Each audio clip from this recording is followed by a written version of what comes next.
Podemos ir? Aê! Valeu! De volta! Hoje sem trilha, sem música, mas muito animado como sempre. Caramba, chegou o dia da volta dessa presença ilustre, Dionei Kleber Vieira, o guru escatológico, o mago apocalíptico, ele mesmo, onde está numa terra que está chovendo muito aí. Eu ouço os trovões. E eu ouço os trovões. Dionei, dê uma saudação para os irmãos aí, meu velho. Saudade de vocês. Feliz ano novo, oficialmente. Né? Feliz ano novo. Que seja um 2021. Olha, muitas e muitas vezes melhor que 2020, o que não é difícil de acontecer, né? Graças a Deus. Amém. É verdade. Mas e que estejamos todos preparados para encontrar o nosso Senhor, seja nesse ano por meio do arrebatamento, seja por outras vias, né? Que esperamos que não seja nesse ano para você, que a morte não lhe venha receber tão cedo, mas se vier, que você saiba para onde vai.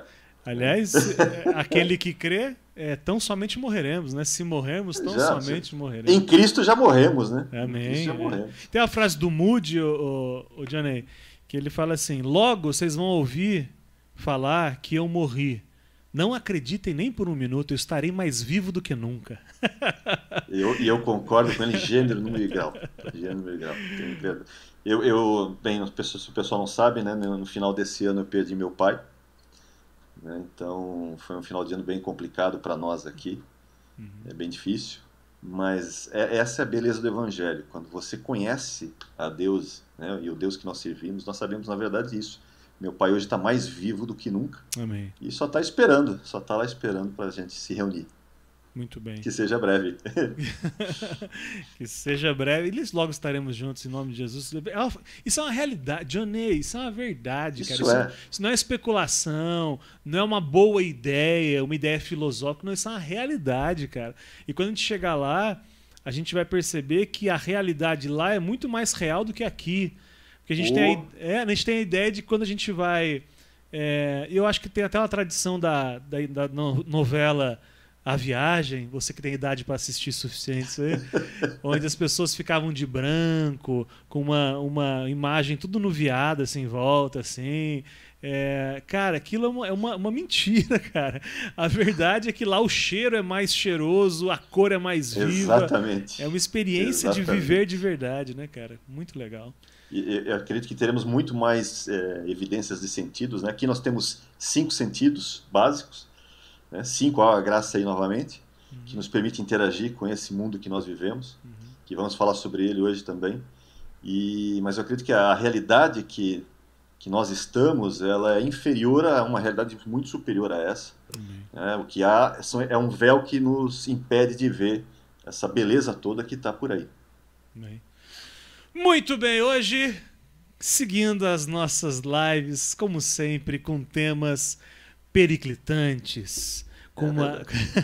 E esse tema... Ô, Dionei, você acha que a gente vai chegar aonde, cara? Você acha que nesse bate-papo nosso de hoje a gente vai conseguir munir os irmãos de um conteúdo para apologético, vamos dizer assim, nas discussões da academia que eu digo científica, as discussões da faculdade, no colégio, o professor de filosofia e de biologia? Você acha que a gente vai conseguir dar esse panorama sobre essa parada do design inteligente que a galera nem sabe o que é? A gente vai explicar daqui a pouquinho, tem muita gente que está perdidinha aí. Com certeza sim, porque tem muitas questões envolvendo a questão do design inteligente. É muito mais acadêmico o debate do que efetivamente religioso. Apesar que, claro, quando você toca nesse tipo de assunto, não tem como não levar para uma questão religiosa, porque se existe um design inteligente no mundo que nos cerca, automaticamente precisa saber quem é o designer, né? Então isso leva a um outro debate logo na sequência. Mas a ideia realmente é fazer um contraponto ao que nós conhecemos hoje como como eu posso dizer, a teoria da evolução, que a academia busca reforçar e busca muitas vezes amparar, mas que quanto mais ciência é feita, menos a teoria da evolução consegue se basear, né? E lembra, teoria não significa lei. É diferente você falar da teoria da evolução ou de qualquer outra teoria e você falar de leis que nós conhecemos como a gravidade e outras, né? Então é algo bem distinto. Tem uma irmãzinha nossa, Ana Surnim, tá lá em Roraima, inclusive. Ela dizia, quando ela ia respondendo a prova, Johnny, sobre esses assuntos, ela colocava assim: segundo a teoria não comprovada da evolução, e aí ela discorria sobre. Porque ela precisava ganhar nota. É verdade. É verdade. Por incrível que pareça, por exemplo, existe o próprio design inteligente, né? É conhecido como teoria do design inteligente. Ok. Por uma série de fatores, a gente vai discutir isso também. A gente só vai mostrar que existe muito mais base científica para isso do que o contraponto da evolução, por exemplo. Okay. Existe também a questão do evoteísmo, que é uma mistura de evolução com o teísmo. Né? A gente vai falar um pouco sobre isso também. É o evolucionismo teísta, é a mesma coisa ou não? Isso, evolucionismo teísta, exatamente. Que eu considero que é má ciência e má teologia. Né? Você defender um evolucionismo teísta é uma teologia muito ruim, com uma ciência pior ainda. Então, porque, deixa a gente chegar lá. É aquela tentativa do viado não morrer e da onça não passar fome, né? É aquela tentativa de eu cresci, eu sou cristão, mas eu não consigo explicar, então eu vou lá e aceito os dois. Mas muito bem, introdução feita, como sempre, o nosso cabeção da vez, Johnny Kleber Vieira. O tema é seu, eu queria estrear com uma pergunta aqui, para ser bem direto. Manda lá. O que é design inteligente? Do que estamos falando? Por favor, o tempo é seu. Então vamos lá. Design inteligente vem querer responder uma pergunta antiga, né, com uma frase de Leibniz, por exemplo. Leibniz fala, né, por que existe algo ao invés de nada? Né? Ou seja, como é que isso tudo veio a existir? Isso que nós vemos aqui, como é que isso apareceu? Né? Então, essa é a grande pergunta. Por que isso existe? Por que o universo existe? Então, aí é onde você entra com várias respostas. Hoje, a gente vai basicamente falar de duas frentes, né? Uma resposta que é muito conhecida, que é tudo que veio a existir veio por uma questão de processos cegos, né? De uma forma lenta e gradual, ao longo de milênios ou milhões de anos, como alguns colocam. E a outra vertente, é o que a gente vai falar, que é uma variante, né, que não dá para você dizer que é criacionismo, porque o criacionismo envolve diretamente uma questão religiosa, uma questão de fé. Já no design inteligente, a gente aborda essa questão, mas uma perspectiva científica, onde a gente vai fazer o quê? Vai ver inferências científicas que mostram que existe algo, e que esse algo que existe, primeiro, parte de um design, ou seja, foi projetado por alguém, não veio do acaso, como a teoria da evolução diz, né, que tudo veio do acaso, não veio do acaso, e até mesmo como um pleonasmo, né, design inteligente, se tem um design, supõe-se que seja inteligente, né? Mas é quase como se estivesse repetindo, mas estou supondo que esse design, essa inteligência, realmente é muito superior. Então, o que a gente vai ver? A gente vai ver vários elementos que mostram, né, realmente que tudo foi desenhado, que não dá para você chegar e você assumir que veio de uma evolução cega, né, lenta e gradual ao longo de milhões e milhões de anos. A própria vida, por exemplo, a teoria da evolução é engraçada, ela tem a força dela vem com questões da biologia, mas ela mesma fere a primeira lei da biologia, né? Uma das leis da biologia que é famosa, ou seja, a lei da biogênese, ou seja, vida cria vida. Enquanto que na teoria da evolução diz basicamente o seguinte, que uma sopa primordial lá de minerais, né, em algum momento, há milhões de anos atrás, quando a Terra ainda estava se formando, né, num ambiente diferente até atmosférico que nós temos hoje. 14 bilhões, você tem né? aquela... Não, 14 bilhões é o universo, né? A Terra são cerca de 4 bilhões, mais ou menos. Então, em algum momento, nesses últimos bilhões ou milhões de anos atrás, uma sopa primordial lá de vários minerais, alguns se pegassem umas pedrinhas da sua casa e fosse juntando, fizesse um panelaço, né, para dar um efeito Frankenstein, né, joga uns raios em cima e tal, e dali, de repente, puf, surgiu uma célula viva, né, uma célula com vida unicelular, digamos assim. Então, e dali ela começa a evoluir, vai se reproduzindo e crescendo e vai mutando, e essas mutações acontecem ao longo de milhões e milhões de anos, até virar, né, um ser vivo, um peixe, por exemplo. Aí esse peixe acaba saindo da água e ele começa a sentir necessidade de andar na terra, então ele vai criar patas para isso, e depois ele vai virar um mamífero.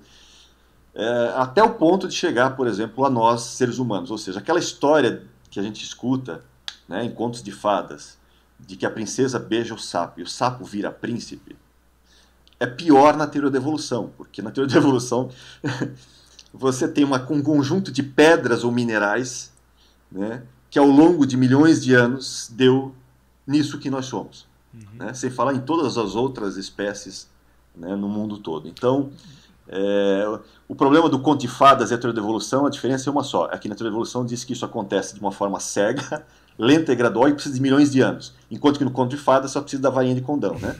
A varinha de condão vai lá e transforma. Ô, Dionei, essa é a grande diferença. Mas você, como especialista no evolucionismo, como... Não, mas você que conhece, que estudou, há 14 bilhões de anos atrás, ou há 5 bilhões ou 4 bilhões também no surgimento da Terra, esses minerais, o espaço que esses minerais estavam, não tem uma discussão evolucionista da onde que surgiu, porque se houve uma explosão, por exemplo, essa explosão aconteceu num espaço, né? O espaço que é físico, né? Então, o que tem? Sim. Quem criou essa parada? Vamos fazer de conta que existiu o Big Bang. Pode falar. Vamos começar pelas bases. Começar pelas bases. Primeiro, a gente está fazendo uma discussão científica, okay, né? A gente precisa primeiro entender o seguinte: a ciência, ela, em primeiro lugar, é limitada por si só, né? Por exemplo, você não pode usar a ciência para provar, por exemplo, verdades matemáticas. Você não consegue provar a lógica e nem verdades matemáticas pela própria ciência. E explico, né? E é interessante que tudo que a gente vai falar aqui sobre física, né, que é a criação do universo, etc., as leis físicas da criação, que a gente vai discutir daqui a pouco, que envolve as constantes universais, os modelos padrões, a teoria das cordas, o que for, que levou o universo à existência e tudo que nós vemos aqui, inclusive a Terra. Tudo isso, toda essa ciência física, por exemplo, assim como elementos químicos, estão relacionados muito a uma base matemática. Ou seja, nós entendemos o seguinte, pela ciência, que a matemática basicamente rege o que nós vemos por aí em vários aspectos. Então, por isso que nós temos várias fórmulas, como a fórmula de Einstein, mc², etc., e várias outras fórmulas que nós temos, que levaram, inclusive, a um desenvolvimento tecnológico muito potente que nós temos hoje, inclusive que permite essa transmissão aqui. Só que tem um detalhe: a base de tudo isso é uma base matemática. E aí nós voltamos para uma discussão que a gente já fez isso em outra live anterior, em que eu falei sobre um carinha chamado Kurt Gödel. Kurt Gödel é um matemático austríaco, né? E ele é famoso por causa do teorema da incompletude de Gödel, né? Inclusive ele faz 2 teoremas da incompletude de Gödel, falando o quê? Falando dos limites da matemática. E aí, é interessante, e eu acho que Deus, a gente já falou várias vezes, né? Deus tem um senso de humor único. Não dá para comparar ele. Difícil é só entender a piada. É difícil entender a piada, mas ele tem um senso de humor assim único. Existia um matemático famosíssimo chamado David Hilbert. E David Hilbert é um matemático alemão, né? E ele colocou durante um seminário a seguinte tese, que em breve, que a ciência estava evoluindo tanto, lembra? Estamos falando aí do século passado, bem no início do século passado. Então você já tem a teoria da relatividade, você tem a teoria da quântica, você tem uma série de desenvolvimentos tecnológicos muito grandes. E ele, numa palestra, no seminário, fala assim: olha, estamos muito próximos de conseguir, por meios matemáticos, explicar tudo o que existe. Tudo, né? Nós vamos conseguir reduzir, é como se eu pegasse, né, um relógio e eu reduzisse as peças para explicar, por meio de cada peça, tudo que envolve aquele todo do relógio. Muito bem. Curiosamente, não por acaso, na mesma semana em que David Hilbert dá essa declaração de que, né, chegamos num nível tecnológico de desenvolvimento tal que vamos explicar tudo, na mesma semana, Kurt Gödel termina o seu teorema da incompletude matemática dizendo exatamente o oposto. Primeira coisa que ele diz... Eles não combinaram. Que não dá para explicar tudo. A matemática, por si só, ela é incompleta, ela não consegue explicar tudo. Ou seja, existem verdades matemáticas que você simplesmente tem que aceitar que elas são verdades matemáticas. Não dá para você comprovar que isso é ou não é uma verdade matemática pela própria matemática. E o segundo é que existem situações na matemática que você não tem nem como... Estou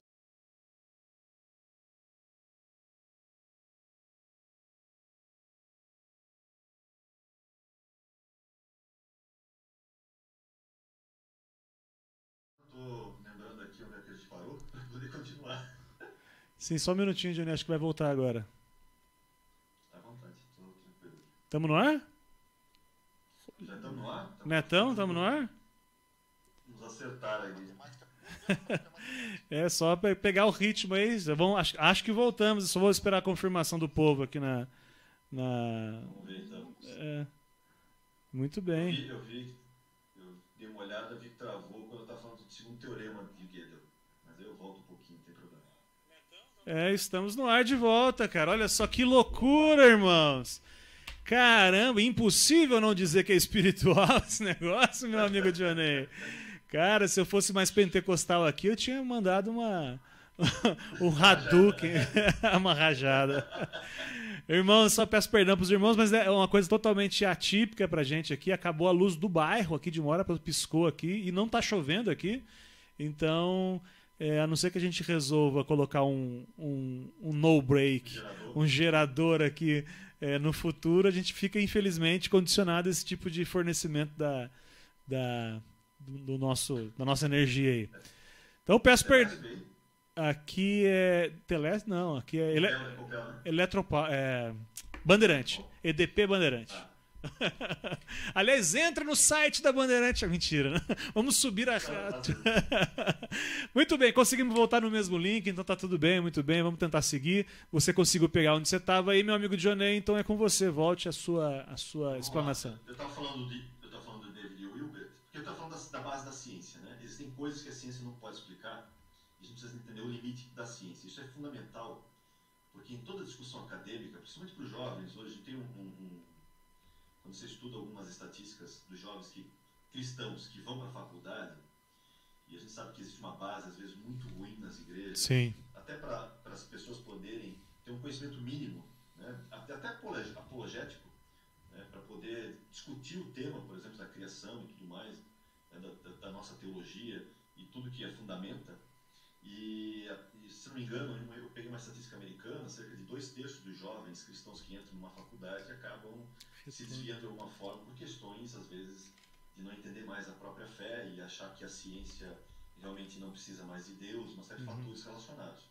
O que denota um péssimo conhecimento do que realmente é ciência. Por isso que tem um aspecto que eu gosto de Louis Pasteur. Louis Pasteur tem uma frase famosa que vocês até citaram essa semana, né? Pouca ciência me afasta de Deus, mas muita ciência me aproxima de Deus. Né? Então, e a gente precisa entender o que a ciência é capaz de explicar, o que ela não é. Por isso que eu estou falando da questão, por exemplo, existem fatores que a ciência não explica. Uma, lógica, né, e matemática. A ciência não pode explicar a sua própria lógica. Diga. Desculpa, só vou te interromper um pouquinho, a gente vai tentar arrumar o áudio nesse reset que deu aí na energia. O áudio seu ele não está chegando como deve chegar. Você só aguarda um minutinho só pra gente não perder essa porque o meu áudio tá chegando bem, ô Neto. Só um minutinho. Acho que vai dar certo, só aguardar só um minutinho só. Eu falo alguma coisa? Quer que eu cante? Não. Eu acho que agora é a sua dica pra cantar. Quer cantar agora? Eu acho que é uma forma de esvaziar. Como esvaziar a live em questão de segundos. Peça ao Dionei para ele cantar alguma coisa. Vai ser um desastre natural, capaz até de barrarem o vídeo no YouTube. Agora voltamos com tudo, meu irmão. Agora sim, graças a Deus. Vamos para cima, tá na sua vez. Pode continuar. Agora sim. Cara, infelizmente eu vou pedir para você de novo recapitular e agora sim, só que seguir em frente, agora vai dar certo. Então vamos lá. Eu estava falando primeiro dessa a questão dos jovens cristãos. A gente tem uma estatística, Perfeito. Eu tenho uma estatística americana, não tenho brasileira, infelizmente, mas pela estatística americana, cerca de 2/3 dos jovens que começam sua vida universitária, por exemplo, acabam, em algum momento, se afastando da fé. Né? E por que isso? Primeiro porque não tem uma boa base, não recebeu uma boa base, né, na sua vida cristã em casa ou na própria igreja onde que ele se reunia. Então a base dele é pequena. Até mesmo o conceito dele de ciência é limitado. Então, nessas questões, a apologética ele realmente faz um bom trabalho. Né? A gente precisa entender um pouco essa abrangência. E uma das questões que eu estou falando justamente são os limites da ciência.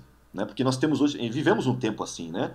Onde, por exemplo, você vê na TV, ainda mais essa questão do coronavírus, por exemplo, que nós estamos vivenciando, o discurso de que, olha, você tem que confiar na ciência, a ciência é para cima e para baixo.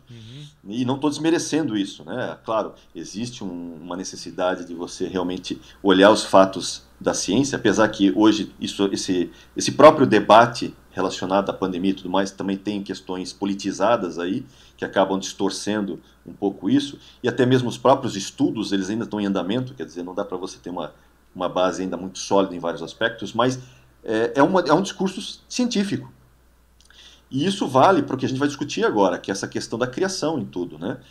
Só que a gente precisa entender primeiro, a ciência tem limitações. Primeira limitação da ciência, ela não explica questões lógicas e verdades matemáticas, né? Eu comentei a questão de David Hilbert, que é um matemático alemão, né, que ele fez uma declaração num simpósio de que, devido aos avanços que eles tiveram naquela época, lembra, a gente está falando do início do século passado, e aí você tem avanços da teoria da relatividade, avanços da teoria quântica e tudo mais. Então são muitos avanços que realmente alcançaram naquele tempo, como é que eu posso dizer, um assombro até, né, pela velocidade com que aconteceram, né? Época de Nikola Tesla, época de Einstein, né, e tantos outros grandes cientistas que nós conhecemos. E aí o que é que ele faz? Ele faz um discurso em que a matemática, ele diz assim, a matemática vai ser agora capaz de explicar tudo. Simplesmente chegamos num nível de desenvolvimento que a matemática vai explicar tudo, nós vamos conseguir reduzir cada problema para explicar o todo, né? E eu até comentei o exemplo do relógio, é como se eu pegasse um relógio, né, e eu pegasse as partes do relógio e consigo, a partir das suas partes, explicar o funcionamento de todo o relógio. Essa é a perspectiva dele. E não por acaso, na mesma semana em que ele faz uma declaração dessa, do outro lado tem Kurt Gödel, que é um matemático austríaco, né, também muito famoso. Inclusive, quando ele saiu da Alemanha por questões da Segunda Guerra e ele foi para os Estados Unidos, Einstein fez questão de ficar na mesma universidade e cidade de Gödel, e Einstein até dá essa declaração, ele fala assim, eu vim para cá simplesmente pelo prazer de poder sair no final de tarde e poder passear com Gödel até em casa. Então eles eram muito amigos, né? Einstein e Gödel tinham uma amizade muito, muito forte. E Gödel, ele desenvolve um teorema que chama-se Teorema da Incompletude. Então são dois teoremas, que é o Teorema da Incompletude matemática. O que ele diz basicamente? Ele diz o seguinte, primeiro, que a matemática tem verdades que ela não pode explicar, ou seja, não tem como ela explicar. Então como é que você aceita isso? Você tem que aceitar que elas são o que são pela fé. Ou seja, a matemática, que era uma questão racional, mental, puramente racional, se tornou um artigo de fé. Tanto que tem, por exemplo, um ensaio de Eugene Wigner, que é Prêmio Nobel de Física, ele escreveu assim, a enorme utilidade da matemática nas ciências naturais é algo que beira o mistério. E não há explicação racional para isso. É um artigo de fé.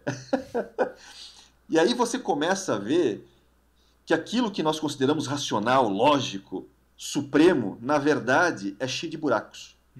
Porque há verdades que você não pode provar, então você não pode provar as próprias verdades matemáticas, e existem questões da matemática que você não consegue nem dizer se elas são verdadeiras ou falsas. Ou seja, essa ciência é totalmente limitada. E lembra, quem depende da matemática? Toda a nossa ciência, a física, boa parte da química, vários elementos, todos eles estão alicerçados na matemática, enquanto que a própria matemática, ela é o quê? Ela é incompleta, como diz o Teorema de Gödel, comprovado e elegantemente comprovado. Ou seja, a matemática se tornou, em alguns aspectos, uma questão de fé, não uma questão de racionalidade. Por quê? Porque você não pode provar. Quer ver outra coisa que a ciência não pode provar? A ciência não pode provar verdades metafísicas. Por exemplo, que existem outras mentes além da minha. Que, por exemplo, o passado, né, não foi criado algo agora, com uma impressão de que, na verdade, ele tem bilhões de anos, mas foi feito há 5 minutos. Não tem como a ciência provar isso. Ela não pode provar questões metafísicas, porque vai além dela. Né? Outra coisa, a ciência não pode provar questões éticas. Não há nenhuma fórmula que defina, por exemplo, que o que os nazistas fizeram é algo que é malvado por si só. Ou seja, ela não tem como a ciência explicar o que é bem e mal por si só. Por quê? Porque são questões éticas que vão além daquilo que a ciência, o escopo que a ciência consegue explicar. Quer ver outra coisa que a ciência não consegue explicar? Questões éticas. O belo, né? O feio. Você não tem como dizer, não, aquilo ali é bonito, mas por que é bonito? Né? Me explica isso cientificamente. Não dá. Questões, às vezes, estéticas, valores estéticos, não dá para explicar. Assim como os valores morais. Dá para usar isso, inclusive meu jovenzinho que não casou ainda, se a menina falar que você é feio, você diga, prove que eu sou feio, prove na ciência. É verdade. Cientificamente, me dá a fórmula da minha feiura, né? Não dá. E outra questão, a ciência não pode explicar a própria ciência, porque seria petição de princípio. E aí eu não posso fazer isso, ou seja, o próprio método científico não pode comprovar o método científico. Quer dizer, não dá para você. Você tem que assumir certas verdades. Por exemplo, a teoria da relatividade de Einstein, que ainda é teoria em vários aspectos. Você precisa assumir que a velocidade da luz é constante e sempre foi constante. Se você em algum momento duvidar disso, toda a teoria cai por terra. Ou seja, ela perde a sua força.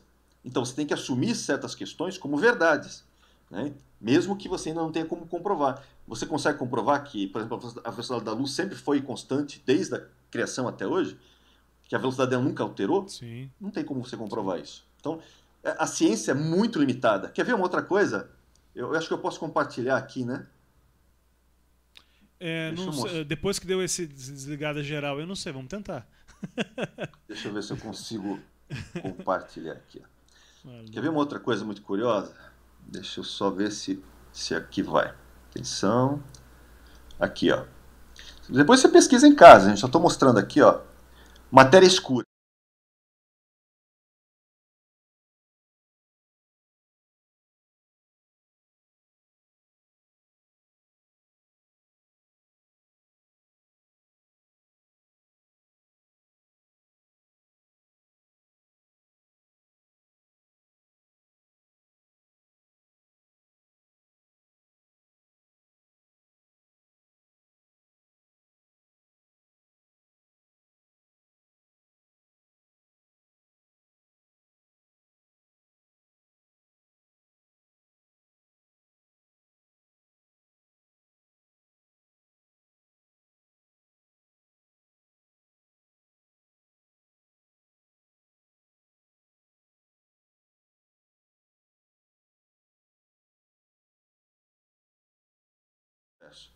Quando você olha para o Sol, estrelas, planetas e tudo mais, é isso que a ciência consegue enxergar e até mesmo fazer algumas medições. Todos esses outros 95% aqui, por isso que o nome é matéria escura e energia escura. Por quê? Porque a ciência não tem a menor ideia do que isso é.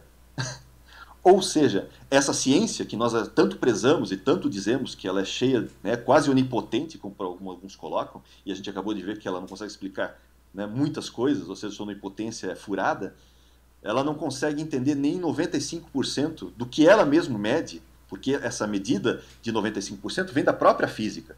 Ou seja, nas próprias inferências do modelo da física, inferem que 95% do que nós estamos vendo no universo, nós não sabemos o que é.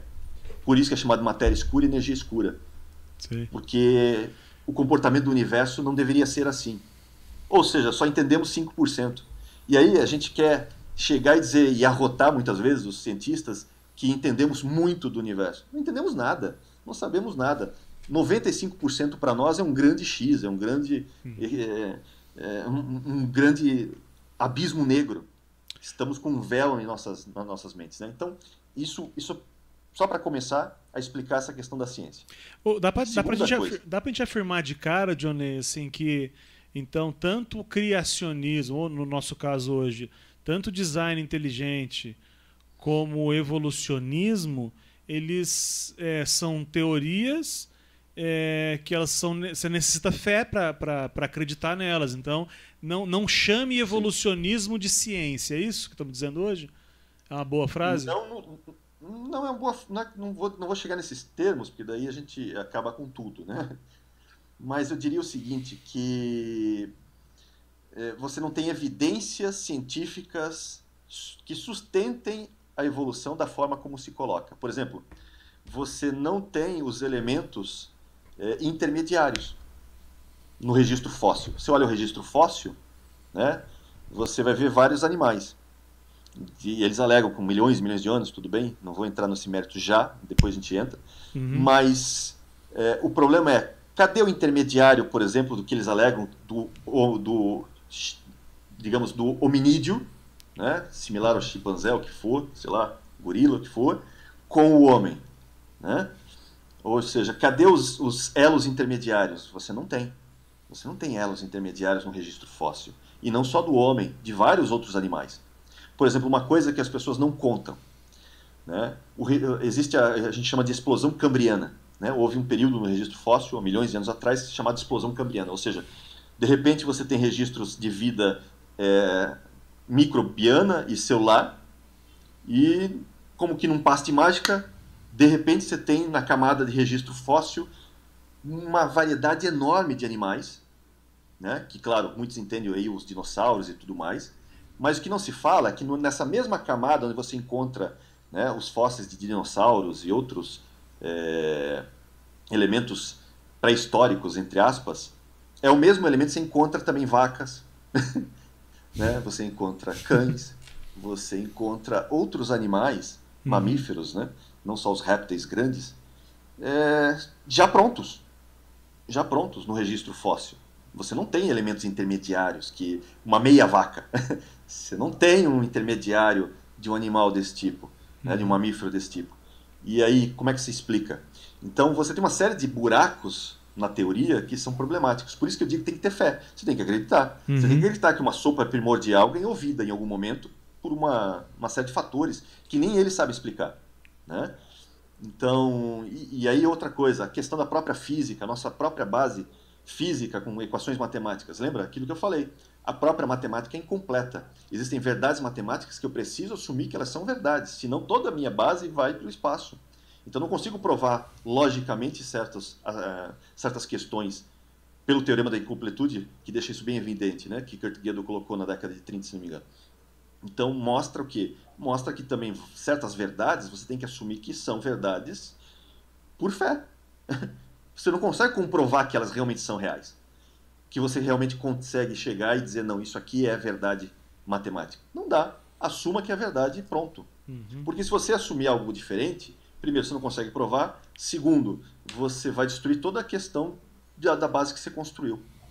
Então vai muito além daquilo que nós entendemos como ciência hoje. A ciência realmente ela vai ser limitada.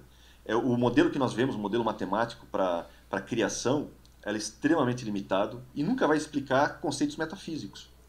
Por isso que, quando a gente usa a própria ciência para explicar esses aspectos, você começa a botar a ciência numa situação complicada. É o caso, por exemplo, da própria teoria da evolução, que quebra a sua própria ciência da lei do biogênese, que é a lei que somente vida gera vida, né? E ela está dizendo o contrário, que uma sopa pode ganhar vida, uma sopa de minerais pode ganhar vida, gerar proteínas que vão, né, gerar questões da vida. Então é um problema. Outra questão, o próprio universo. De onde veio? Né? Segundo a ciência atual, veio de um nada. O nada gerou tudo isso aqui. E era um nada poderoso, né? É um nada poderosíssimo, por sinal. E tudo isso estava o quê? Segundo eles, compactado, né, de forma tal que no momento de... A gente coloca uma explosão, Big Bang, mas isso não é uma explosão, né? Porque você tem situações de entropia, a lei da entropia, você tem entropia zero, né? Ou seja, você tem uma situação diferente, porque, por exemplo, uma explosão de um carro não gera um outro carro.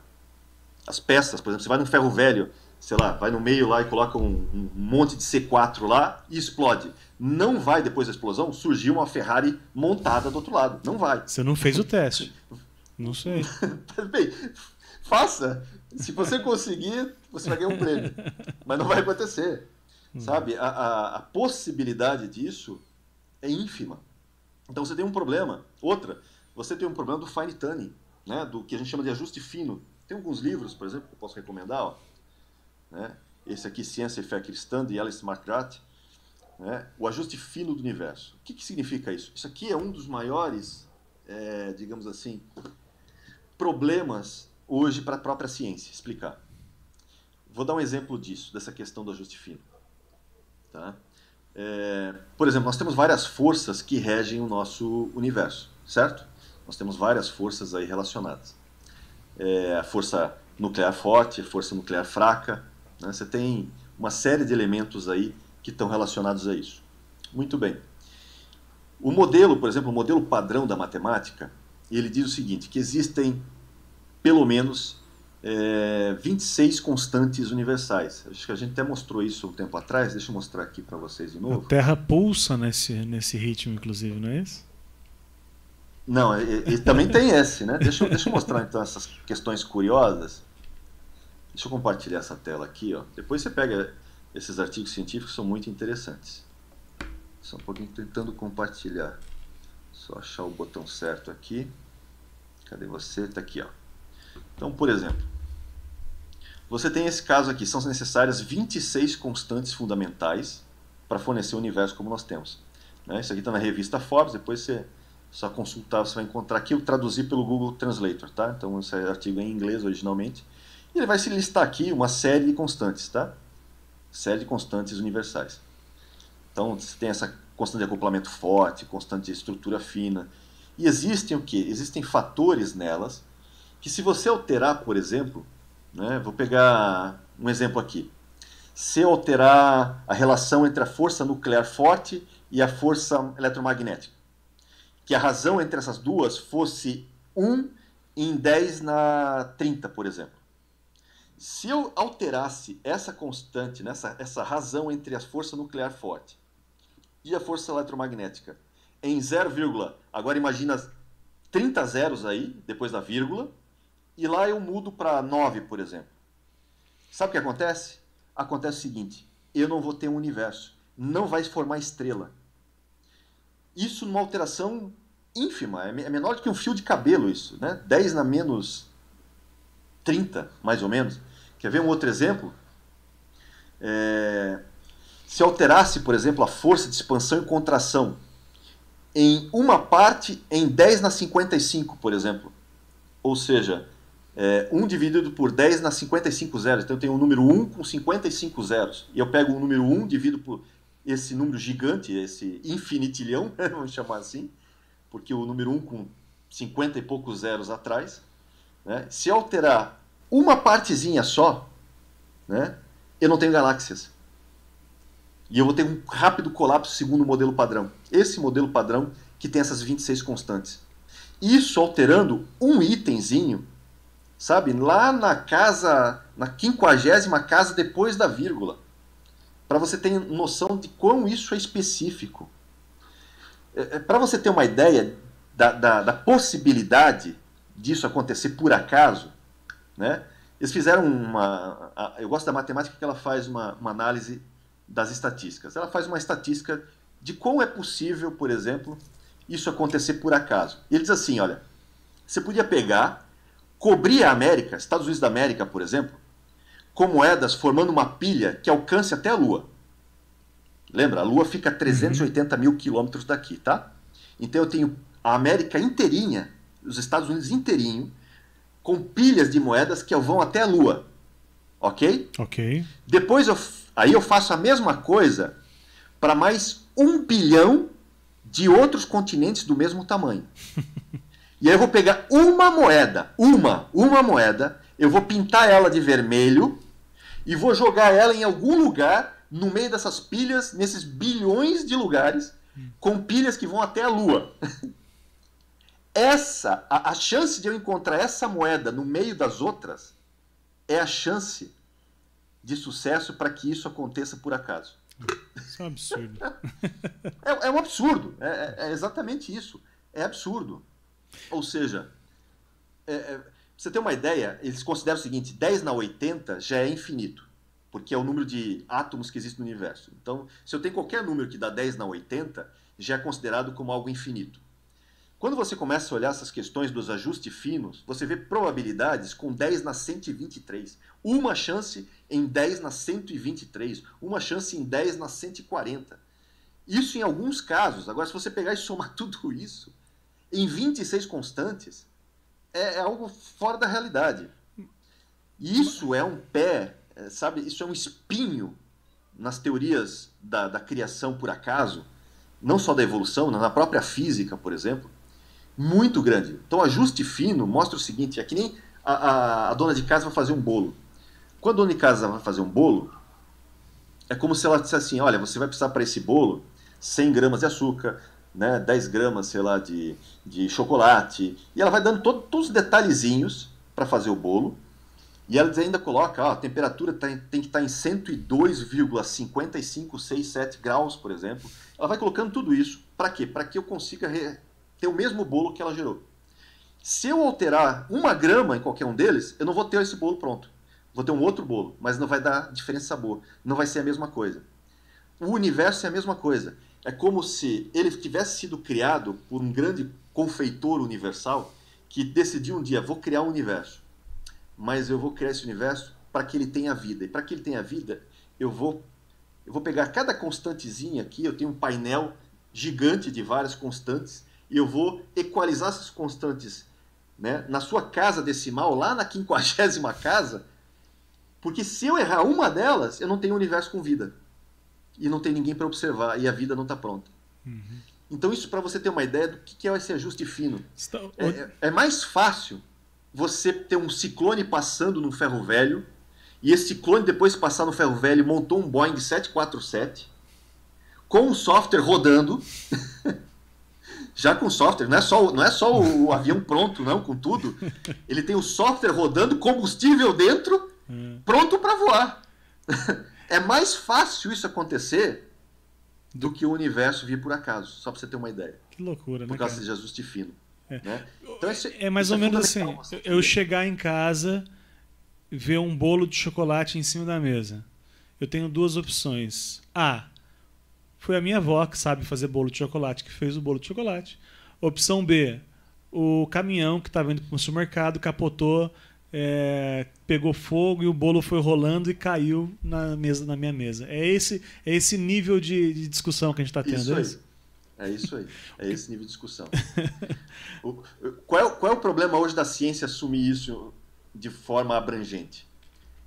Ela simplesmente compartimentaliza conhecimentos. Então, por exemplo, a biologia, a teoria da evolução e biologia, não pega elementos matemáticos. Então, quando você começa a levar a questões probabilísticas de uma proteína se formar, por exemplo, do DNA se formar, que também são números gigantescos, né, para que isso aconteça, de probabilidade, ela simplesmente faz o seguinte: fecha os olhos e ignora, diz assim: não, isso realmente aconteceu por acaso, de uma forma cega, ao longo de milhões de anos, né? E é interessante porque a própria estatística diz que o número de tempo que o universo tem, que são cerca de, alguns colocam 20 bilhões, outros colocam 14 bilhões, não importa, o universo teria que ter trilhões de anos para que essa probabilidade pudesse ser real no universo que nós vivemos. Ou seja, o universo é muito jovem. Para que essa probabilidade de uma dessas coisas, não estou falando de todas, uma delas acontecer. Uma. Quer ver um outro exemplo? Diga. Não, eu ia perguntar, uma delas acontecer. Por exemplo, qual delas que a gente está falando em detrimento de quais? Se acontecesse de ter a flora toda da Terra, mas daí também tem essa mesma quantidade de variáveis para ter os animais. É isso que a gente está falando? Só para eu entender. Vou dar um exemplo para você. A célula, por exemplo. Tá? A célula hoje, quando Darwin, né, eu tenho aqui hoje as espécies de Darwin. Né? Tá vendo aí, né? Esse é hoje as espécies de Darwin. Darwin faz aqui... Você tem isso na sua casa? Ah, entendi. Tá certo, então. Eu gosto de fazer essas leituras. Diga aí. E aí ele coloca o seguinte, tá vendo? Depois tem na página, quem tiver esse livro, página 176. E ele fala dos problemas da teoria dele, dificuldades da teoria.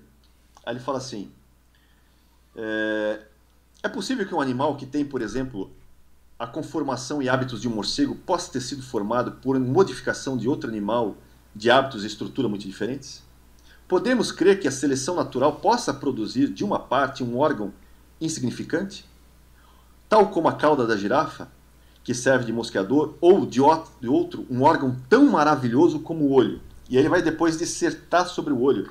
E ele vai falar o seguinte, ele diz assim: o olho né, da forma como foi, ele até coloca assim: temos algum direito de supor que o Criador trabalhe com forças intelectuais como as do homem?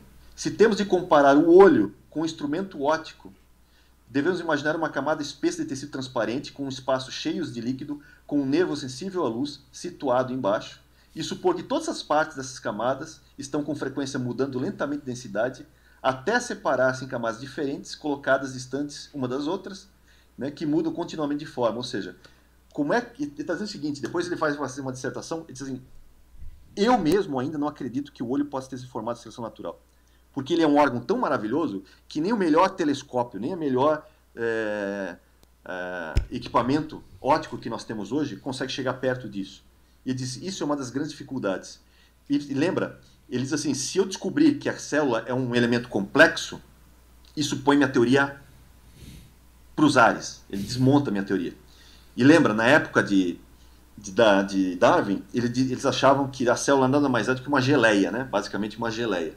Só que hoje, com o avanço da bioengenharia, né, questões biomoleculares, o que nós sabemos? Nós sabemos, primeiro, que a célula é uma fábrica que tem uma elaborada rede de montagens que são interligadas, né, tudo como se fossem máquinas de proteínas, tudo agrupado, e que tem funções de levar essas proteínas e gerar proteínas, né, umas para as outras, de uma forma que nenhuma máquina nossa poderia ter. Né? Vou dar um exemplo para você. Eu vou pegar aqui o metabolismo humano, que a Universidade de Stanford, de Medicina, colocou. Deixa eu compartilhar com você, só para vocês verem um pouquinho disso. Ó, esse aqui é o gráfico, tá? Está em 18%, né, do metabolismo mapeado, né, metabolismo humano, entre as células. Então aqui você tem vários tipos de agrupamentos. Né? A legenda coloca aqui, ó, carboidratos, aminoácidos, né, nucleotídeos, e, né, lipídios. E aí o que você vê? Se você reparar aqui no gráfico, não vou, claro, entrar nos detalhes, mas existe uma série de diagramas mostrando a construção dessas proteínas, e elas são interligadas com os metabolismos. Por exemplo, eu tenho, né, relacionamentos entre meu aparelho digestivo, por exemplo, questões no meu pulmão, uma série de produções que são fábricas químicas. Ou seja, a célula, ela é muito mais complicada do que a gente imagina. Inclusive é mais complicada do que digamos, a fábrica com logística, né, do tipo just in time, que nós conhecemos da Toyota, por exemplo, e outras, né, as mais poderosas, as mais desenvolvidas tecnologicamente do mundo. Por quê? E nós temos trilhões de células dessas em nosso corpo. Então essa complexidade é tão grande. E aí eu volto àquela sua pergunta, né? O que pode mostrar isso? Pra você ter uma ideia, isso aqui, claro, tem toda uma questão da ciência envolvendo, né, as proteínas, porque a gente não sabe se veio primeiro a proteína ou se veio primeiro o DNA. Já é um outro problema. Mas um cientista, por exemplo, fez o levantamento para a formação de uma proteína. Né? Você tem que lembrar que a célula, gente, é uma coisa minúscula. Né? Menos de gramas. E você tem cada proteína, para formar um DNA, por exemplo, você precisa de pelo menos 20 proteínas relacionadas. E ele fez uma estatística para formar pelo menos 4 dessas 20 proteínas, era uma chance em 10 elevado a 40. Então você pega 10 elevado a 40. Para que isso aconteça por acaso, você teria uma chance nesse aspecto. Ou seja, é quase muito parecido com aquele exemplo das moedas que vão até a Lua e você pinta uma delas e joga lá, né, para que isso aconteça por acaso. E lembra, a gente está vendo que a teoria da evolução diz que tudo isso foi por acaso. Só que não é um acaso, são vários acasos, né, um ao lado do outro. Então, é isso. Essa foi a minha pergunta. Por exemplo, precisa de um acaso para surgir um tipo de célula e outro acaso para surgir outro tipo de célula. Outro tipo. E aí precisa de todos esses acasos juntos. Eu acho que a gente encerra por aqui. Eu não quero mais falar sobre isso. É ridículo, Dionete. Você me perdoa, mas é ridículo essa teoria. Não mas é ridículo. É ridículo. Quando você leva o debate com ciência em tudo que ele abarca, realmente é ridículo. Vou dar um exemplo para você. Quando a gente, agora tem essa questão de você descobrir exoplanetas, né? Planetas distantes em outros sistemas solares, distantes da Terra. E aí você vê alguns cientistas discutindo, não, nós chamamos um planeta e ele está quase na zona habitável, como a Terra. E aí quando você pergunta, mas o que é isso? Quer dizer que é um planeta parecido com a Terra, então? Só que tem um detalhe que ninguém observa. Quando você fala planetas, e eles falam planetas habitáveis, primeiro, eles dizem o seguinte, tem que ter uma distância do Sol, onde o Sol não torre a Terra ou não seja frio o suficiente para tudo congele. Então tem que ser um local onde tenha, como a Terra hoje, né, água de preferência nessas três situações da matéria. Água no estado gasoso, líquido e em gelo, certo? Né, sólido, líquido e gasoso. Então ela tem que estar nessa distância segura do Sol. Segundo, né, ela tem que ter quantidade de água suficiente e os elementos químicos suficientes para que a vida possa florescer. Né? E terceiro, ela tem que ter uma proporção na sua atmosfera relacionada, né, para que esses elementos possam se combinar e vir a surgir. Né? Então você não pode ter atividades vulcânicas muito fortes, né, para que isso não inviabilize a vida, não seja hostil. Então geralmente quando eles citam 3 ou 4 possibilidades. Só que, por exemplo, né, quem quiser depois pode adquirir Dicionário de Cristianismo e Ciência. Né? É muito legal. E ele tem uma área aqui só design inteligente. E ele comenta uma coisa curiosa. Né? Ele diz assim, uma estimativa mais realista sobre os critérios para que houvesse vida na Terra, para ter um planeta igual ao nosso, né? E mais próximo da realidade, diz assim, para que um planeta abrigue formas de vida superiores, como a nossa, você precisaria pelo menos de 322 características necessárias. Não só essas 3, como eles colocam. Está falando de 322. Quer ver um exemplo? O nosso planeta tem 24 horas, né? É o giro dele. 24 horas girando, né, por si próprio. Se fosse 48, nós teríamos um sério problema. Porque se fosse 48 horas, por exemplo, ele ficaria tempo demais exposto ao Sol, e essa parte esquentaria demais, né? E aí nós temos problemas, né, relacionados a esse excesso de calor, e aí a vegetação não conseguiria se desenvolver adequadamente.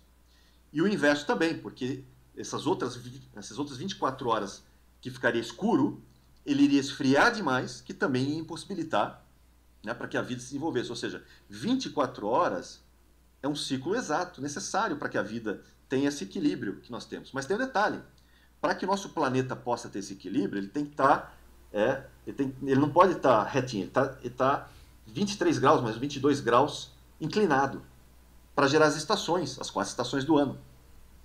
Só que para ele estar inclinado, essa inclinação só é possível e estável por causa da Lua. Sem a Lua, o nosso planeta ia ser que nem um peão, entendeu? Ia girar que nem um peão, não ia ter as estações do ano, e não dá para garantir as 24 horas, porque talvez ele girasse muito mais rápido. E aí nós temos um problema que a vida não ia se desenvolver. Né? Além disso, a Lua proporciona o quê? A Lua tem o peso exato, está na distância exata, né? Ela está na órbita exata para que a Terra fique estabilizada nesses 23 graus, nessa inclinação necessária para gerar essa questão das estações. Ela está na órbita exata e tem o peso exato para gerar o fluxo das marés que nós precisamos, porque se não tivesse fluxo das marés, e a questão do vento, por exemplo, você precisa dessa questão relacionada para gerar toda essa questão do vento. Né? E por acaso ainda, se não fosse só isso, a Lua ela está na distância em relação ao Sol, numa proporcionalidade de 400, né, que é a distância dela em relação ao Sol, que quando você olha daqui da Terra, a impressão que você tem é que a Lua tem o mesmo tamanho do Sol. Né? Porque você olha e compara, principalmente no eclipse, né? Quando você tem um eclipse e você vê a Lua cobrindo o Sol, você vê que ele cobre exatamente o Sol, só sobra aquele halo. Boa. Né? Brilhando. Isso ali, gente, você não tem noção. Isso aí parece, sabe o que parece? Parece que a Lua foi feita à mão. Alguém fez as especificações e diz, a Terra precisa, olha, eu preciso de uma Lua com esse tamanho, com esse peso, nessa distância da órbita, né? E que a órbita dela seja 29 dias, que sempre uma face vai se manter, né? Ela tem que estar com a órbita similar da Terra, para que a face sempre é a mesma, e ela precisa ter essa oscilação para que a Terra possa consistir e ter vida. Foi feito por encomenda, alguém fez por encomenda e ainda colocou um excesso. E vamos colocá-la num tamanho para que os eclipses sejam, que ela cubra exatamente o Sol e só sobre o halo. Mas por que isso? Porque quando acontece um eclipse desse, se não tivesse esses eclipses, a teoria da relatividade de Einstein não podia ser comprovada em vários experimentos. Porque só consegue se comprovar, tanto que Einstein teve que esperar, né, uma série de eclipses, enfim, e com tempo bom, que levaram os equipamentos para lá, para poder medir a luz das estrelas durante o eclipse. Porque lembra, durante o dia você não tem como medir as estrelas, porque o Sol é a estrela maior e ofusca todas as outras. Não que elas pararam de brilhar, continuam lá. Mas no momento que eu tenho eclipse e vem aquela camada, né, escura sobre a Terra, então eu consigo ver as estrelas novamente, né, porque o Sol está eclipsado. Mas felizmente ele está eclipsado de tal maneira total que eu consigo medir as estrelas e ver se a estrela, se o brilho dela fez uma curva ou não quando passou pelo Sol. E eles descobriram, não, realmente, o brilho da estrela faz uma curva quando passa pelo Sol. Ou seja, a gravidade do Sol encurva o espaço. O peso do Sol encurva o espaço e a luz que vem das estrelas faz essa pequena variação que foi possível perceber por causa do eclipse. O nosso, por exemplo, no nosso sistema solar, por exemplo, tem planetas que têm 20, 30 luas. E nenhuma delas tem essa proporção que o nosso tem para gerar um eclipse total como nós temos. Ou seja, foi feito para que o ser humano pudesse aproveitar esse eclipse ainda, né, para que tudo isso acontecesse. E aí vem a curiosidade, né? Por que 400 a distância entre o Sol e a Lua, nessa proporcionalidade de 400, 1 para 400? Que faz com que a Lua pareça do mesmo tamanho do Sol. Porque não é, né? O Sol é muitas vezes maior do que a Lua. Mas por que eles parecem? Por essa distância, essa proporção de 400 entre eles, né? Então dá a impressão. E é interessante que a Bíblia diz que o maior rege o dia e o menor rege a noite. Se na observação olho nu você não consegue fazer essa medição, como é que você sabia que um era maior e outro era menor? Quem contou para Moisés que um era maior e outro era menor? Com que aparelhos que ele fez essa medição? Ou seja, teoricamente, naquele tempo, 1500 anos antes de Cristo, eles não tinham como saber, não havia tecnologia conhecida para isso. Por exemplo, os gregos só vão descobrir que a Terra é redonda, e vou entrar num outro negacionismo aí, Hoje não, Janete.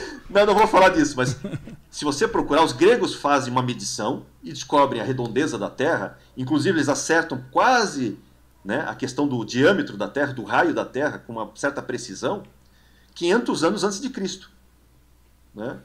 Agora, quem contou para Moisés há 1500 anos antes de Cristo havia um luminar maior e outro menor, se os dois não parecem iguais? Então você vê que tem uma coisa mais, uma verdade sendo dada de fora, né? Alguém de fora deu informação para Moisés sobre isso.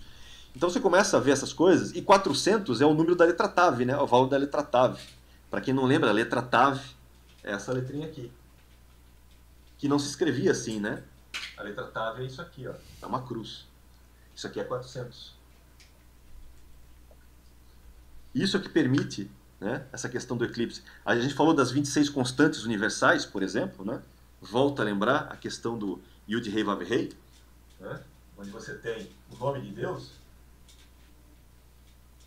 né? Que é 10, 5, 6, 5, isso aqui dá 26, que é o nome de Deus. Quantas constantes universais eu tenho? 26. Quantas vezes a Terra pulsa?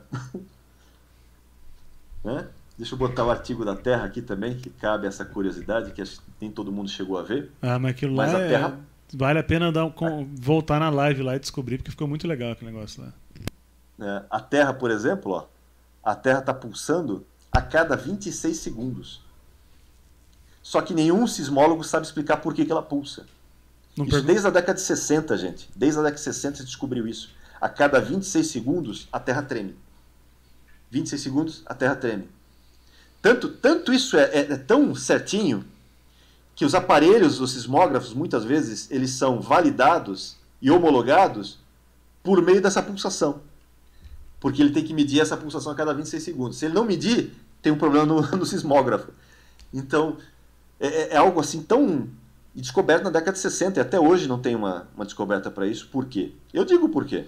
Porque a Terra treme diante do seu Criador, né? A Terra evoca o seu Criador. A outra teoria muito comum, né, a teoria das cordas, por exemplo, eu botei aqui, né, do Michio Kaku, a teoria das cordas tenta explicar, por exemplo, a questão do universo. Ele fala aqui que a teoria das cordas, ninguém sabe por quê, ela só funciona bem com 26 dimensões. 26 dimensões. Por que isso acontece? Ele diz assim, olha, no decorrer do livro dele aqui, que é esse livro Hyperspace, né, Michio Kaku, aquele japonês lá do MIT, do MIT, ele fala, olha, 26 parece que é um negócio mágico, parece numerologia. Não sei por quê, mas a teoria funciona em cima de 26 dimensões. Por quê? Não faço ideia. Para mim, isso parece numerologia profunda sendo manifesta nas funções. É isso que ele escreve aqui, ó. Muito legal. Aí, o que a gente fala sobre isso, gente? É Deus tentando se revelar, por isso que Romanos deixa bem claro, né? Paulo fala, o ser humano se torna indesculpável pelas coisas criadas. Você olha esse universo, você se torna indesculpável. Né? Você olha Salmo 19, por exemplo, né? Você vê a noite, o sol, as estrelas, todas elas apontam para um Criador. Esses dias eu publiquei um texto de Jó. Jó fala que Deus é tão grande que nós não conseguimos entender. E realmente, Einstein, por exemplo, dizia que a coisa mais estranha do universo, mais inconcebível do universo, é que o universo é concebível, ou seja, ele é compreensível. Ele fala, isso para mim é tão incompreensível, o fato do próprio universo ser compreensível, que a minha mente não consegue entender. E Einstein era deísta, tá? Não era ateu, como muita gente coloca às vezes, porque às vezes você vê as fotos dos cientistas ateus, e vários deles, na verdade, não são ateus. Podem não ser cristãos, mas muitos são deístas. Uhum. Ou seja, acreditavam em Deus. E Einstein, por exemplo, acreditava num Deus que é o Deus que deu corda no universo e depois foi embora, foi fazer outras coisas. Deixou esse universo assim. Essa é na mente dele. Mas nós vemos, pelo quê? Pela revelação da palavra, é isso que o design inteligente vai colocar depois. Né? O design inteligente ele mostra o quê? Todas essas evidências, o ajuste fino do universo, todas as questões microscópicas, por exemplo. Isso tudo evoca um Deus criador. Por exemplo, eu trouxe aqui, ó, uma das coisas do design inteligente que ganhou muita força e começou a derrubar a teoria da evolução com muita propriedade, foi quando eles começaram a usar, e tem um livro chamado A Caixa Preta de Darwin, de Michael Behe, né, em que ele fala do que ele chama de complexidade irredutível. Complexidade irredutível. E aí ele usa um exemplo, deixa eu compartilhar a tela novamente. Isso aqui é muito legal para vocês entenderem, gente. Eu quero falar disso e dos fósseis, se você me der a permissão. Tem uma coisa que ele precisa falar dos fósseis também, que eu já tinha esquecido. Tá? A gente tá um pouquinho avançado, mas manda ver, cara. Hoje o tempo é seu aí. Tá, só mais um pouquinho, né? Existe uma bactéria, é chamado esse aqui, ó, flagelo bacteriano. Tá? É o flagelo. Aqui tem um videozinho, né, para você ter uma ideia de quem que é esse flagelo. Tá? Ele tem essa cauda, tá vendo essa cauda aí? É a cauda que faz ele se movimentar. Você percebe que tem uma série de engrenagens aqui? Isso aqui é engrenagem molecular. Ele tem são mais de 40 proteínas relacionadas aqui. Então ele tem um rotor, um estator, né? E ele usa essa cauda para se movimentar, porque ele precisa se movimentar, ele está no nosso estômago, por exemplo, no nosso intestino, né? Ele precisa se movimentar para poder se alimentar. Então ele usa esse motor, ó, esse é um motor biológico, isso parece nanotecnologia, né? Ele usa justamente esse rotor para isso, né? Então o que acontece? Existe o que ele chama de complexidade redutível. Se ele precisa disso para poder se movimentar, quer dizer que se eu tirar uma dessas peças, uma das 40 pelo menos, o que acontece com esse animal? Ele vai morrer, ele não consegue se movimentar. Porque você tirou um deles, né? Você não tem como esse animal sobreviver. Então não tem um processo evolutivo em que ele vai pegando as peças a cada, sei lá, 10, 30 gerações. Porque ele não chega a isso, ele vai morrer antes. Porque ele não consegue se movimentar. Ele precisa desse rotor, dessa cauda, para poder fazer isso. E olha, essa cauda, gente, para quem entende de mecânica e conhece bem a questão dos giros, essa cauda gira, esse rotorzinho dele, molecular ali, que você está vendo, que isso aqui é molecular, gira 100 mil RPMs. O teu carro, quando está no máximo, na quinta marcha, se você tentar fazer isso, você destrói o teu carro. Né? O giro de 100 mil RPMs. Ele gira 100 mil RPMs e ele consegue inverter a sua rotação em 1/4 de rotação.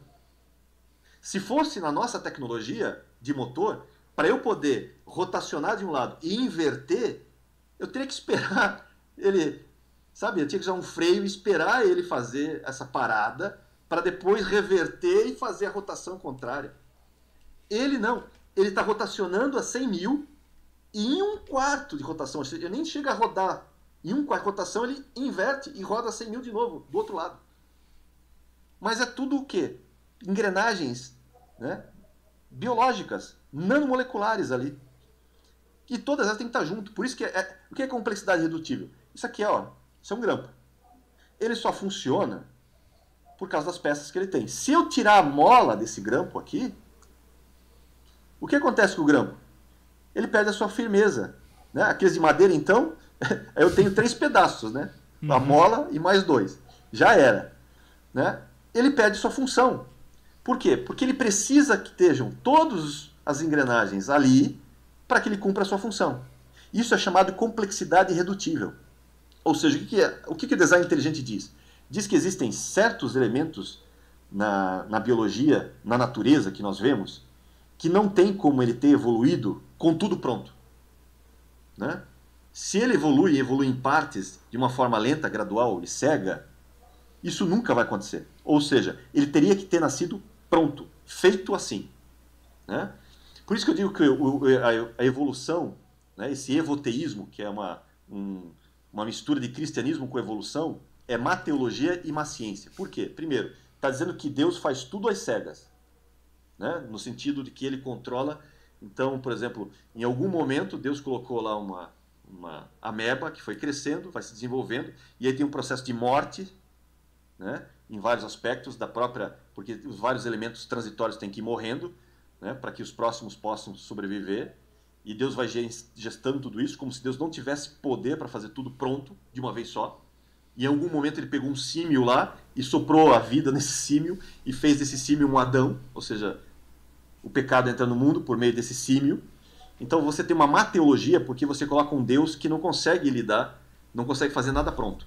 E você tem uma má ciência, por quê? Porque a própria teoria da evolução diz que tudo tem que acontecer de uma forma cega, lenta e gradual.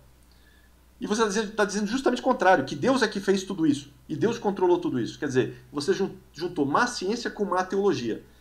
Então defender evolução, né, evoteísmo, como se diz, é uma junção péssima. É não conhecer, é uma afronta a Deus, porque não conhece o Deus que serve, né? Porque Deus diz que fez tudo pronto já, né? Criou tudo pronto. E é uma péssima ciência, porque você está pegando um elemento externo para tentar fazer isso, forçar numa teoria que também não tem validade. A gente vê que a própria teoria não tem base científica para isso. Né? E aí, só para terminar, a questão dos fósseis, gente. Uma coisa que as pessoas não sabem, a gente fala dos fósseis de dinossauros. Você sabia que existe, né, tecido mole nos fósseis de dinossauros? Você sabia disso? Eu já ouvi falar, é muito legal isso. Porque, teoricamente, como diz a ciência, eles morreram, foram extintos há bilhões de anos atrás, né? Então, desculpa, milhões de anos atrás, 60 e poucos milhões de anos atrás. Muito bem, milhões de anos, e aí eles, em algum momento, fossilizaram, né, e viraram pedra.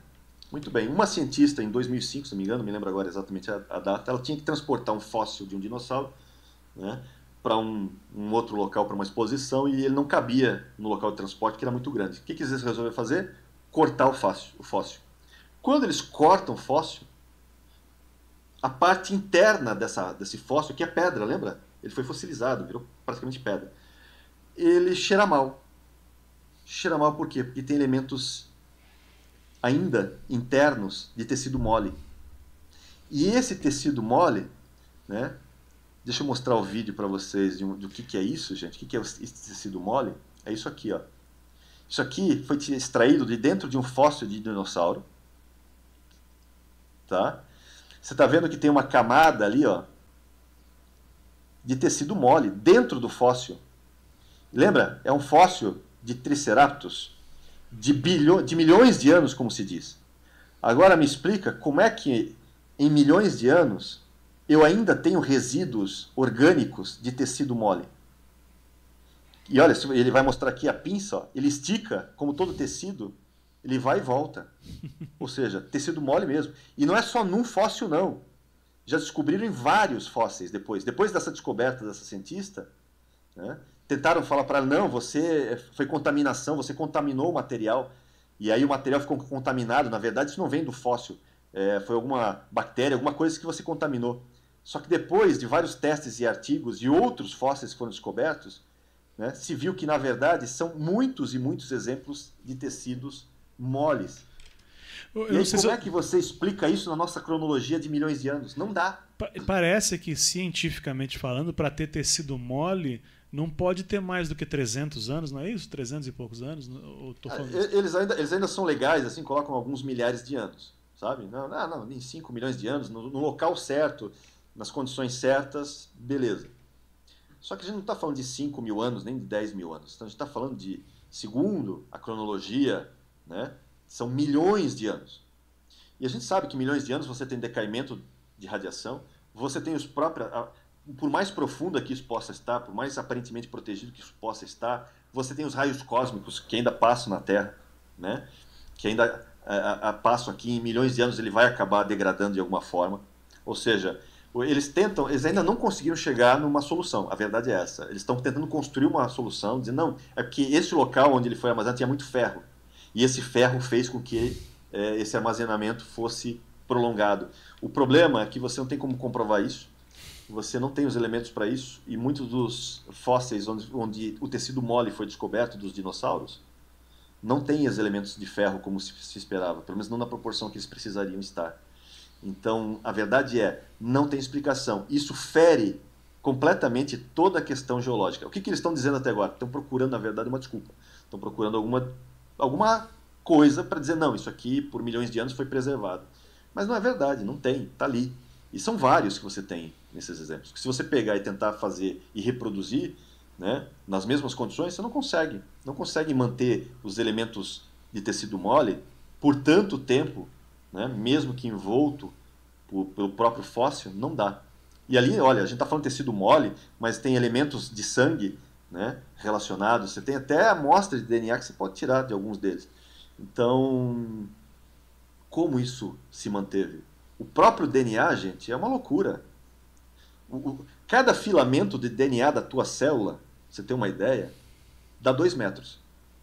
Se eu pegasse o filamento de DNA de uma das minhas células, eu conseguisse tirar, e ele está lá encaracolado, ele está todo retorcido, encaracolado lá dentro da célulazinha. Se eu pegasse ele e eu abrisse, daria 2 metros esse filamento de DNA. Numa das minhas células. Numa. Eu tenho trilhões. Né? Então, e outra, ele está lá. Sabe quando você zipa um arquivo você pega aqui e zipa um arquivo? Você está querendo dizer que nossa linguagem quando você pega e compacta o arquivo, sim, por exemplo, no computador. Né? Nós temos vários programas para compactar arquivos.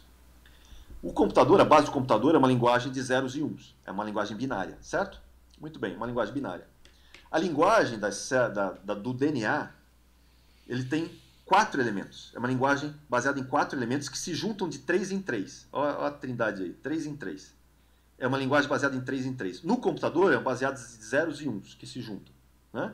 No DNA, de 3 em 3. Pra você ter uma ideia, a capacidade de compactação do DNA é tão grande que, por exemplo, a Microsoft já desenvolveu e está estudando métodos para usar DNA como ferramenta para armazenamento de dados.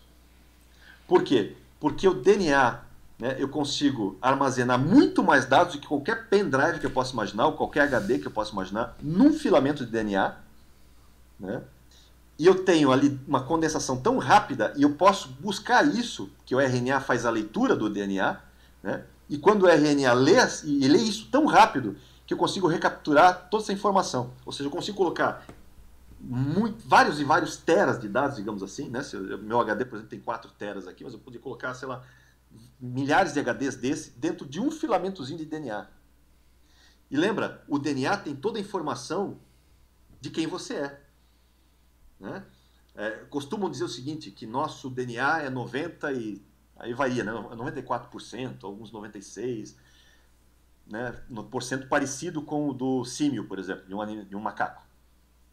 O que eles não contam é o seguinte, que na verdade eles estão pegando 3% do DNA, porque boa parte do DNA eles consideravam DNA lixo, chamavam junk DNA, antigamente eles chamavam isso, e agora estão descobrindo que o DNA que eles chamavam de DNA lixo não é DNA lixo, né? Na verdade tem vários metadados lá dentro. Então eles pegavam esses 3% do DNA e comparavam entre os animais, que são DNAs do genoma que eles conseguem fazer essa leitura. Isso teve aquele projeto do genoma humano, e aí você consegue tirar essas coincidências. O problema é que, na verdade, primeiro, não são os 90 e poucos por cento. Na verdade, levantamentos recentes mostram que as diferenças podem chegar até 33%, biologicamente falando, e mesmo assim não leva em conta o DNA lixo, né, entre aspas, que não é lixo.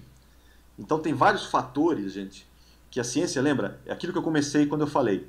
Se a ciência não consegue entender 95% do que nos cerca nesse universo, 95% para ela é escuro, ou é matéria escura, ou é energia escura, imagina nesse mundo molecular como nós temos agora. Que eles estão descobrindo que a célula, na verdade, é uma fábrica muito mais complexa do que as nossas fábricas de just-in-time ou de logística melhor que nós tínhamos por aí. Então nós temos robôs dentro como se fossem nanorobôs, praticamente falando, né, fazendo todo um trabalho dentro das células e se movendo a velocidades absurdas. Porque, para você ter uma ideia, certos elementos da nossa célula se movem, né? Se eu fosse comparar com, por exemplo, né, aquele velocista Usain Bolt, né? Usain Bolt, se não me engano, que é o recordista dos 100 metros, a velocidade máxima dele é por volta de 45, 47 metros por segundo. Se eu pegasse dessas enzimas, esses elementos, né, desses nanos funcionários das nossas células, e a velocidade com que eles se movem nessa região, e eu comparasse proporcionalmente ao que eles se movem aqui, é como se nós corrêssemos às 40 km por hora, né? 40 km por hora, e essas nanopartículas aqui, né? Essa engenharia biomolecular que está dentro de cada célula nossa, andasse a milhares de quilômetros por hora, comparativamente falando. Para você ter uma ideia da velocidade com que eles têm que se deslocar. Por exemplo, nós criamos máquinas, mas elas não se autorreparam como o nosso corpo se repara, né? Nós temos problemas. Até para fazer robôs parecidos conosco, envolve o quê? Inteligência. Se para criar robôs com a nossa ultra mega tecnologia atual, nós entendemos que isso não acontece por acaso, existe às vezes uma equipe gigante de cientistas por detrás, criando software, né, que é informação, e hardware para poder fazer às vezes algo parecido com o nosso braço para se mover desse jeito, imagina a mente para criar o que nós somos.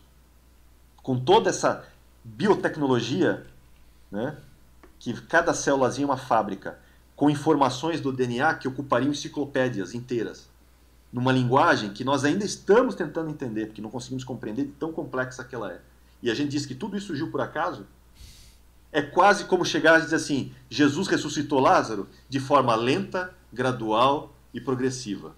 Então, Lázaro sai para fora, então ele teve que regenerar lenta e gradualmente, né? Cada órgãozinho dele que já tinha se deteriorado, porque ele já cheirava mal, lembra? Então, é você dizer que Deus é pequeno. Né? Mas quando Jesus diz Lázaro sai para fora, ninguém precisou ir lá e ver se ele estava com tudo funcionando. Ele estava 100%. Por quê? Porque tudo aquilo que já tinha degenerado, depois de 3 dias já cheirava mal, foi simplesmente, trazido à vida novamente. Amém. Conhecendo o designer desse design inteligente, é absolutamente possível, num piscar de olhos, ele fazer surgir daquilo que não existe as coisas que existem. Louvado seja o Senhor. Exatamente. Por isso. Louvado seja o Senhor. Meu amigo Johnny, me perdoe pelos... Cara, na verdade eu não vou te pedir perdão porque a gente não tem culpa. Acabou... Acontece. Acabou a energia aqui, precisamos reiniciar, tivemos um problema, mas enfim, o senhor está no controle de todas as coisas. Obrigado mais uma vez pela sua generosidade e disponibilidade. Toda sexta-feira, meu amigo Dionei estaremos conversando aqui sobre temas periclitosos, temas importantes da nossa jornada e ajudando os irmãos. Amém. Dionei, obrigado, meu velho. Tá tudo certo? Podemos encerrar assim? Tudo certo. Certíssimo. Boa semana, bom fim de semana para vocês. Deus abençoe grandemente. Amém. E um beijo no coração de cada um. Deus Amém. abençoe, gente. Valeu, Johnny. Um beijo. Tchau. Tchau, tchau.